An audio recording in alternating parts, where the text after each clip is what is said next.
మేము ఈరోజు రాగి సంగటి చేసుకుంటున్నాము. ఇది ఈ విధంగా అన్నం ఉడకాలి. ఇలా ఉడికిపోయిన తర్వాత ఇప్పుడు మనం రాగి పిండి ముద్ద ఒకటే కాకుండా జొన్న పిండి మేము 3 రకాలు వేసుకుంటామండి. ఎందుకంటే షుగర్ ఉన్న వాళ్ళకి కూడా ఇది మంచిది. అందుకనేసి 3 స్పూన్లు జొన్న పిండి, తర్వాత రాగి పిండి,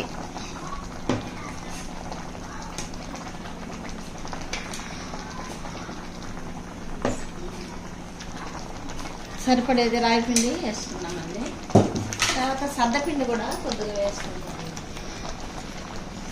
సద్దపిండి మళ్ళీ ఒక స్పూన్ అండి, పెద్ద స్పూను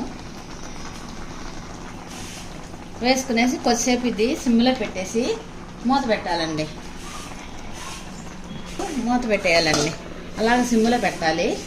కొంచెం బాగా ఉడికిన తర్వాత అప్పుడు దాన్ని కలపాలండి. మళ్ళీ చూపిస్తాను నేను. చూడండి ఇలా ఉడుకుతుంది కదా, అప్పుడు మనం ఏమన్నా కర్ర పట్టుకొని, గడితో అయితే సరిగ్గా రాదండి, ఇలా కర్ర పట్టుకొని బాగా ఇలా కలపాలి. కింద మంట ఆర్పకూడదు, సిమ్లోనే పెట్టాలి. ఇది చక్కగా ఇలా కలిపేసి కలిసిపోవాలి. చాలామందికి తెలియదు కదండి రాగిపిండి సంగటి అంటే. కానీ రాగిపిండితో పాటు జొన్నపిండి, సద్దపిండి ఇలాంటివి వేసుకుంటే మనకు మంచిదండి, ఆరోగ్యానికి మంచిది. ఒళ్ళు బాగా లావుగా ఉండేవాళ్ళు ఈ జొన్న పిండి సంగటి చేసుకొని ఇలాగ కలిపేసుకొని బాగా చికెన్ కూర కానీ, పప్పు ఆకుకూర కానీ, పుదీనా పచ్చళ్ళు కానీ ఇలాంటివి వేసుకొని తింటే చాలా రుచిగా ఉంటుందండి. ఆరోగ్యానికి కూడా మంచిది కూడా సంగటి. ఇదిగోండి ఇలా కలిపేసుకోవాలి.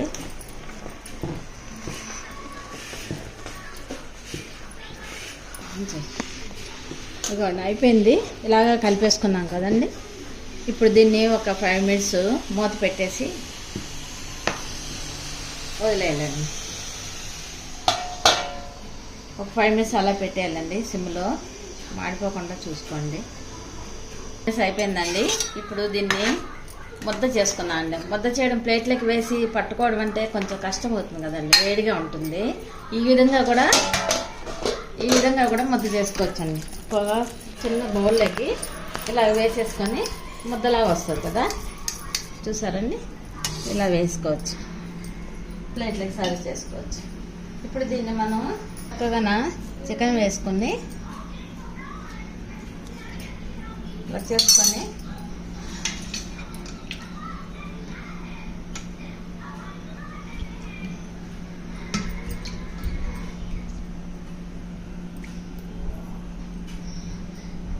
చూడండి ఇలా వేసుకొని చక్కగా వేడివేడిగా తింటే చాలా సూపర్గా ఉంటుందండి. బాగుంది కదండి.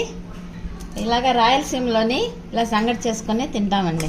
మేము రాయలసీమ వాళ్ళమే, అందువల్ల మేము చికెన్ చేసుకున్నప్పుడు అంతా సంగటి చేసుకుంటామండి. మీరు కూడా ఇలా చేసుకొని చేసి చూడండి.